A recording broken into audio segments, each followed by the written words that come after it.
So you want to work in law enforcement. You want to become a law enforcement officer. Let me tell you some things that I wish I know before I made that decision. Here are 7 things to know before you become a law enforcement officer. Number 1, you don't have to be 21 to start in law enforcement. At least in this state. I'm from South Carolina. In South Carolina, you don't have to be 21 to start in law enforcement. Keywords, to start in law enforcement. When people think of law enforcement, they think of being a police officer out here on the road, giving tickets, pulling people over, investigating crimes. Not talking about that aspect of law enforcement. Most departments that I know, you do have to be 21 before you start that. And the reason being, because in South Carolina, up until recently, you have to be 21 to be able to carry a handgun. South Carolina, you don't have to be 21 to carry a handgun anymore. You have to be 21 to buy a handgun, but you don't have to be 21 to carry a handgun. Why? I don't know. I don't make the laws, but that's the way it is. So at the age of 18, you can carry a handgun. And we have like an open carry and concealed carry state, and you don't have to have a permit to get it. And they changed the age requirement to carry a handgun. Now, have they changed the requirement at police departments to be a law enforcement officer? I don't know. Maybe some departments have. I'm not aware of it, but I know at least the department where I work at, that has a change. I think you have to be 21. However, to get into law enforcement, you can start off in the state of South Carolina, and maybe some departments or counties, you can start off at 18 to work in corrections.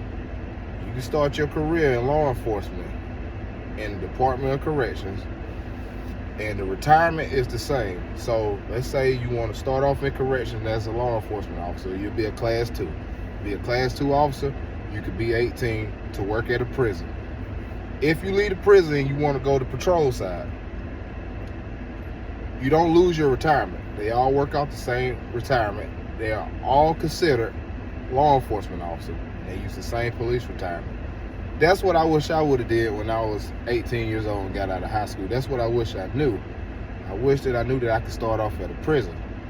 When you work at a prison, there's only certain jobs that you can't do, which is transport. And the reason being, when I started, you had to be 21 to carry a handgun. And when you work on transport, you have to carry a handgun. So, therefore, your job would not let you break the law. But you could work amongst inmates. You could work in a dormitory where inmates are at, where inmates live at. And you could be 18 to do that. Not only that, you could be 18 and you could get some rank. You could promote to a supervisory position before you turn 21. You just can't transport. And the reason why I wish I would have known this, because I graduated in 2008. When I graduated, if I had a joined in 08,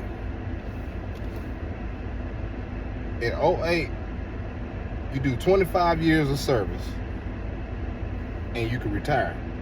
I would have been in my mid-40s. I started in the prison at the age of 25. So now it'll take me to maybe my mid-50s, if my math correct, mid-50s, in order to retire. But in 08, here's another important reason. In 08, it was 25 years of service. I don't know what year it changed, but then they upped the years of service to 28 years. So just think, if I had to start when I was 18, probably like around 43 years old, and I could retire.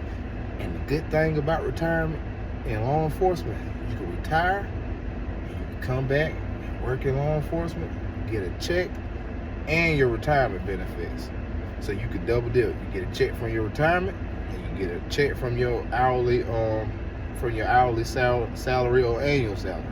That's the good thing about law enforcement. You are allowed to double dip. You are allowed to earn an income, and you are allowed to receive money from your retirement.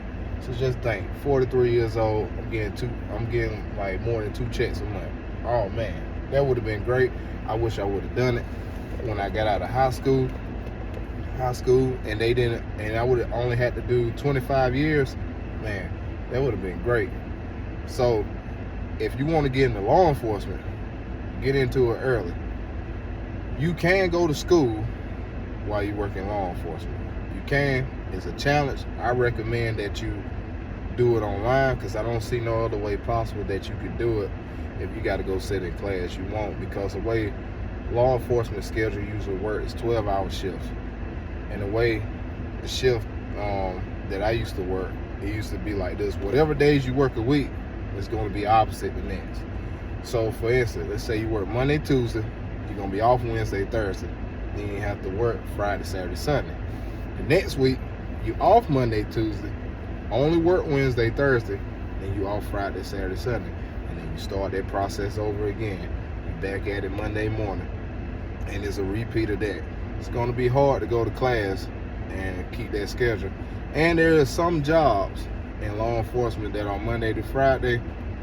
I think those jobs are a little bit more difficult to get into. I think you have to get your foot in the door first before you're able to move to that position, because those Monday to Friday hours and 8-hour shifts, they hard to come by. You get a chance to hop on them if you want that kind of shift, yeah, you better hop on it. You better hope that you get it. Better hope that you get it. It's gonna be a lot of competition because it's better for people who got families. But with you being 18, fresh out of high school, if you don't have any kids, I hope you don't have any kids at 18. But that's neither here or there. 18, no kids, 12-hour shift. You want to take classes online, it'll be a better outcome for you. I know people that have done it. I personally haven't done it. I started college, dropped out of college, wasn't focused. Wish I would have finished somewhat, but you don't need a college degree to get far in law enforcement. It's just that in law enforcement, there are some positions in some departments that want you to have a degree, but for the most part, unless you're going to be an FBI agent, I think last time I checked, this is the last time I checked when I looked online, and I was interested in becoming a federal agent, particularly the FBI. They required a bachelor's degree, or they will take experience. I don't know. When you go online and you look at it, you're just gonna have to look at their requirements. So, but you don't have to have a college degree to be a law enforcement officer or to get or to be a supervisor in most departments that I know.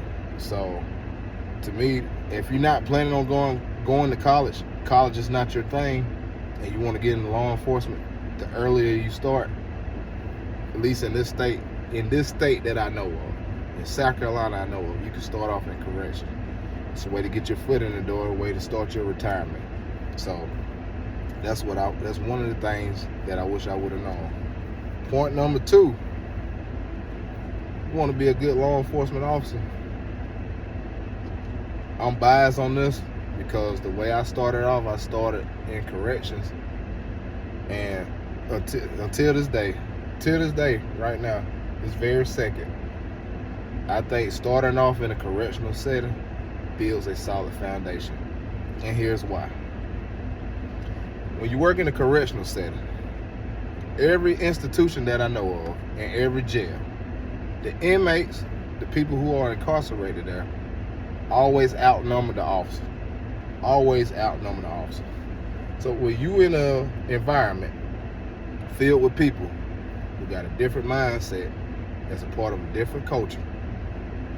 And when I say culture, I mean inmate culture. It's different from the free world culture. When you in that environment and you dealing with people when they are at their worst, more specifically prison inmates, because they have been sentenced. Unlike the jail, they're pre-trial. They haven't been sentenced yet. They haven't been found guilty yet. But versus a prison, they have been found guilty, and they're gonna be there for a while. And you're gonna run into people who's gonna be in there till the day that they die. Totally different mindset. Totally different mindset. So when you're dealing with people like that, more often than not, especially your lifers, they have a mentality like, I don't care. There's nothing you can threaten me with. That's the mentality that a lifer has. A person who's there for a shorter term, you got a little bit more to leverage them with. But the reason why I bring this up, the most important reason why I bring this up, you in there with people who got a mindset like that, who don't care that you got a uniform and a badge on. You might as well be wearing plain clothes. They don't care what credentials you have, what rank you got. You dealing with people like that, you have to have a totally different mindset. You will find out that your most important weapon as an officer is this. This is your most important weapon. This is the second most important, your mouth. This and this have to be in agreement with one another.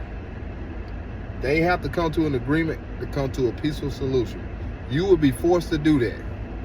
If you use this and it don't align with this, and there's not a peaceful solution up here, when you use this will get you into a lot of trouble. Get you into a lot of situations you don't want to be in. I don't know from experience, but I've seen people who had to learn that lesson the hard way. You do not want to be fighting every day. I don't care how tough you are.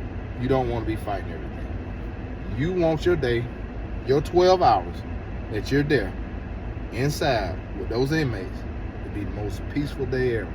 If your day on the job, in any aspect of law enforcement, any aspect, if your day is boring, that's good.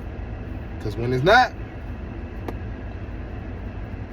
you probably gonna work the hardest day that you ever have. And in some cases, from some law enforcement officer, you won't make it home.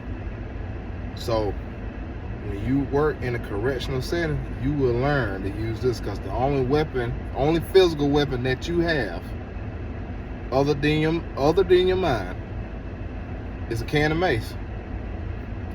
A can of mace doesn't have that much can of mace. No, so I'm gonna speak from experience. You're in a dormitory, and the inmates are numbered in their hundreds. So over 100 of them, one of you, because law enforcement is short. You're gonna be the only man in there. And when you walk in there, you will know that at any given moment, the inmates can set me up and they can have me. They can hold me hostage. What keeps them from doing that? But one thing that I know for sure that will keep them from doing that is the respect that you have from them. And the only way you can get that respect from them is by one, using this and your moral character. So you will be forced to learn to use this to solve problems than to use this. This, if this the only thing you know how to use, or the only thing you know how to use is this, and it's not connected to the logical sense up here, you're gonna have a short career. You won't be there long. You're gonna leave one way or another. Either you're gonna get fired, or you're gonna get hurt really bad, and it's gonna put you out of work, or, like I said, the one thing that we don't want to happen, that nobody wants to see, is that you leave this earth. This job can get dangerous. It's a dangerous job. It's a serious job. And when you work at a correctional institution, you must learn to use this, and that's the reason why I think before you come on patrol side, being in a correctional setting will help you, will shape you as an officer.